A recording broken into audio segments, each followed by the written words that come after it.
Saudara Ketua Jaksa Mahkamah Kriminal Internasional atau ICC telah mengajukan perintah penangkapan terhadap Perdana Menteri Israel Benjamin Netanyahu dan Menteri Pertahanan Israel Yoav Gallant karena kejahatan perang.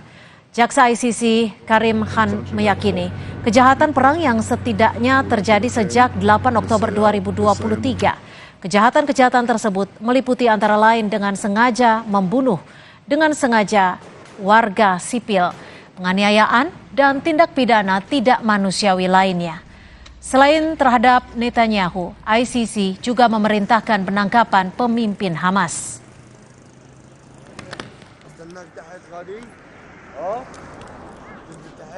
Dan saudara, informasi tadi juga menjadi penutup perjumpaan kita di Kompas petang hari ini. Saya Cynthia Rompas. Dan saya Rahmat Ibrahim. Terima kasih. Sampai jumpa.